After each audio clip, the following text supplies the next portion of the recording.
सबसे पहले धन्यवाद करना चाहेंगे खेती बचाओ संघर्ष समिति की पूरी टीम, सरदार करनैल सिंह जी, उनके सभी सहयोगी जिन्होंने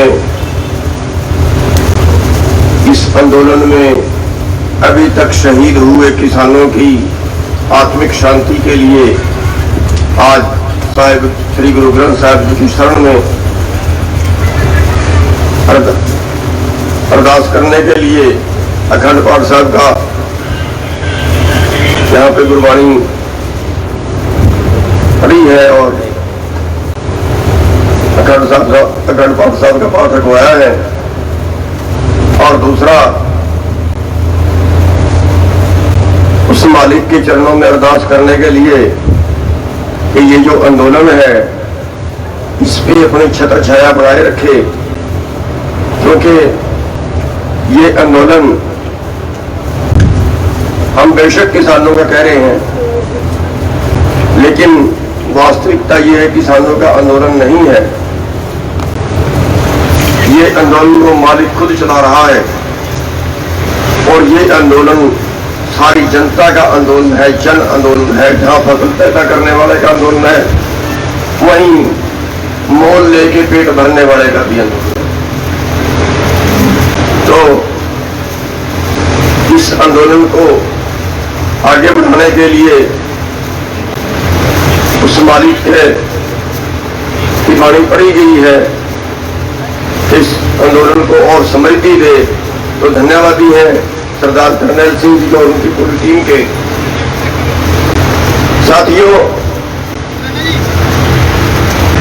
कोई भाषण जैसी तो कोई बात है नहीं, लेकिन समझने वाली थोड़ी सी जरूर बात है कि ये कृषि कानून नहीं है।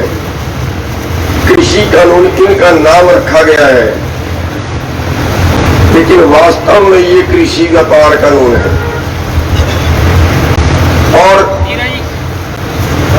इन कानूनों से पूरे जहां खेती के और व्यापारी के बीच में सरकार थी, वो सरकार अब हमारे बीच से किनारे हो रही है। अब आपको पूरी तरह पूंजीपतियों के रहमो करम पर छोड़ दिया गया। आप कुछ खेती करें, कुछ ना करें, कहीं बेचें, कहीं ना बेचें, कोई खरीदे, कोई ना खरीदे। और इसके भी 2 कदम आगे ये कर दिया गया कि वो भी पूरे वर्ल्ड के साथ आपको मुकाबला करना होगा। व्यापारी की मर्जी है, व्यापारी हरियाणा से खरीदे, व्यापारी की मर्जी है व्यापारी अमेरिका से खरीदे। यानी अब जो आपका मुकाबला होगा वो हिंदुस्तानी का हिंदुस्तानी से नहीं होगा। जो फसल की बोली होगी वो ये नहीं होगी कि हरियाणा में महंगी है कि पंजाब में महंगी है, बल्कि ये होगी कि हरियाणा से सस्ती मिलती है कि अमेरिका से सस्ती मिलती है। और इस कंपटीशन में हमारे जो हालात हैं वो किसी तरह भी वर्ल्ड लेवल पे शूट नहीं करते। आप 2 एकड़ के मालिक हैं, 85% किसान, 82% किसान 2.5 एकड़ से कम के मालिक हैं। अमेरिका में 10 वर्ग किलोमीटर की एवरेज है, 20,000 40,000 एकड़ का भी किसान है। आपकी खेती रोजगार है, वहां की खेती व्यापार है। अगर वर्ल्ड लेवल पे आपका रेट आता है तो आज गेहूं का रेट 1700 रुपये है मार्केट में, धान का 1100 रुपये है मार्केट में, मक्के का 1000 रुपये है मार्केट में। किसी हालत में आप खेती करनी पड़ता नहीं खाएगी आप। और जब आपको खेती पड़ता करनी नहीं खाएगी तो आप इस जमीन का रेट पिछले 8 साल में आप देख रहे हैं कि आधे रह गए हैं। और अगले चंद सालों में जब आपको रेट नहीं मिलेगा तो फसल का रेट और नीचे आ जाएगा। और उसकी अगली पॉलिसी ये है कि अमेरिका की खेती का अगर मुकाबला करना है तो फिर यहाँ भी कंपनियां खेती करेंगी, यहाँ भी मशीनी खेती होनी चाहिए, हजारों एकड़ के प्लाटों में होनी चाहिए, बड़ी मशीनरी से होनी चाहिए।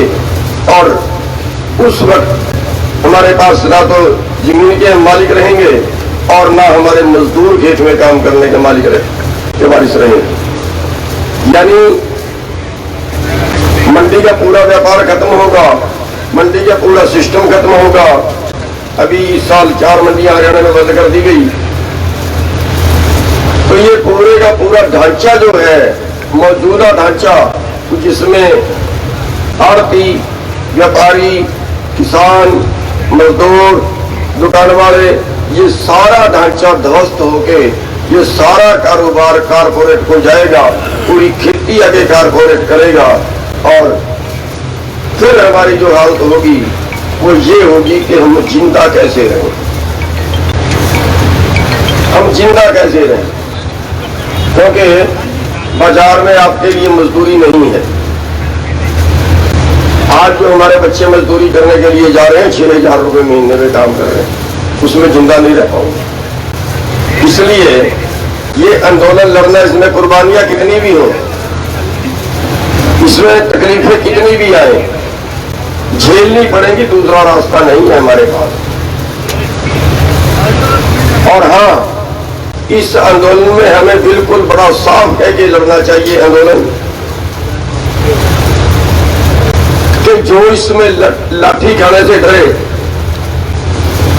जो इस आंदोलन में मुकदमों से डरे, जो इस आंदोलन में जेल जाने से डरे, जो इस आंदोलन में सरकार की प्रताड़ना से डरे, किसी भी मुसीबत से डरे, वो आंदोलन में ना ही आए तो बेहतर है। ये आंदोलन, इसमें कुर्बानियां भी होंगी, इसमें मुकदमे भी बढ़ेंगे, इसमें जेलें भी काटनी पड़ेंगी। 40-45 मुकदमे अब से पहले हमारे ऊपर 307 के दर्ज हो चुके हैं इसी आंदोलन में, लेकिन हमने कभी नहीं कहा कि एक भी मुकदमा वापस लीजिए हमारे। हमने ये कहा और जितना दर्ज कर सकते हैं कर लीजिए, लेकिन आंदोलन से नहीं हटेंगे, ऐसे ही लड़ेंगे, जैसे लड़ रहे हैं ऐसे ही लड़ेंगे। तो साथियों, बिना कुर्बानियां दिए इतिहास उठा के देख लीजिए, बिना कुर्बानियां दिए व्यवस्था कभी नहीं बदली। अगर बिना कुछ सोचिए, अगर बिना कुर्बानियां दिए व्यवस्था बदल जाती तो फिर गुरु गोविंद सिंह जी ने बदल देते। इतनी पावर के मालिक थे,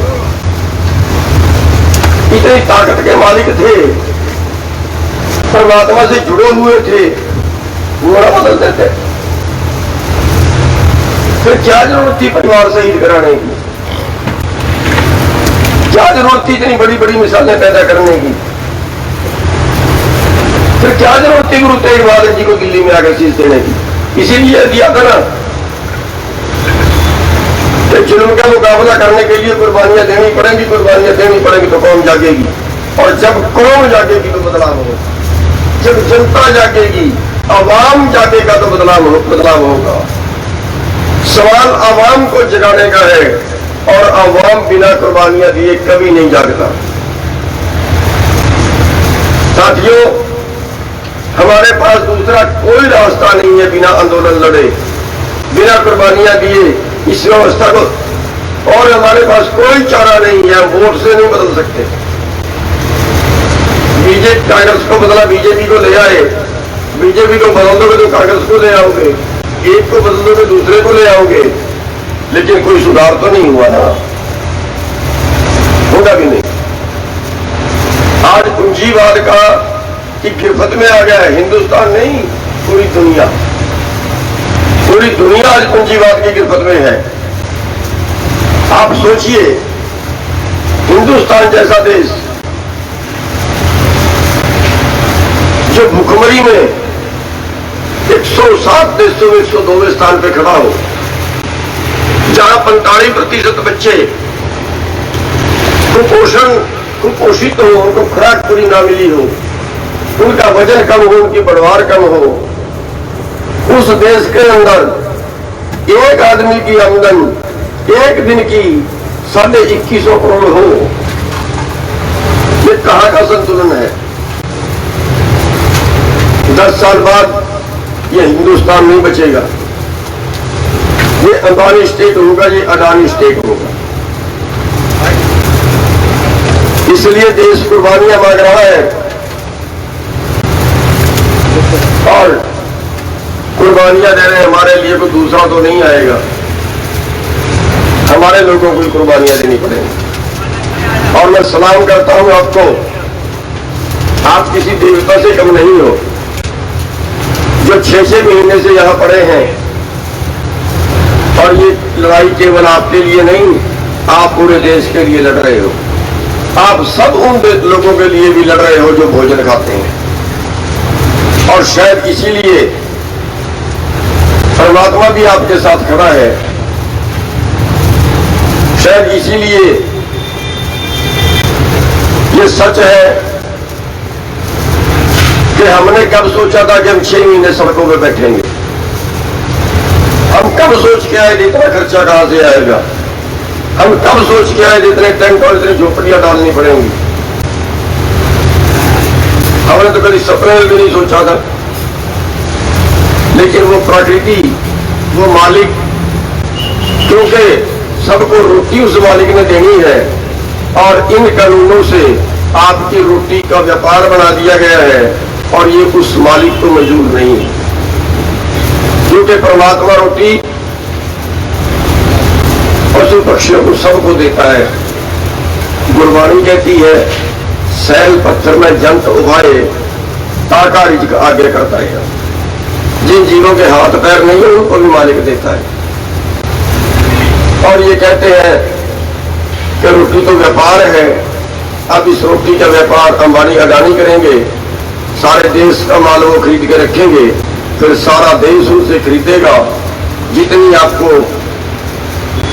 मार्केट में जरूरत होगी उतना वो अनाज निकालेंगे, ब्लैक करेंगे, महंगा बेचेंगे।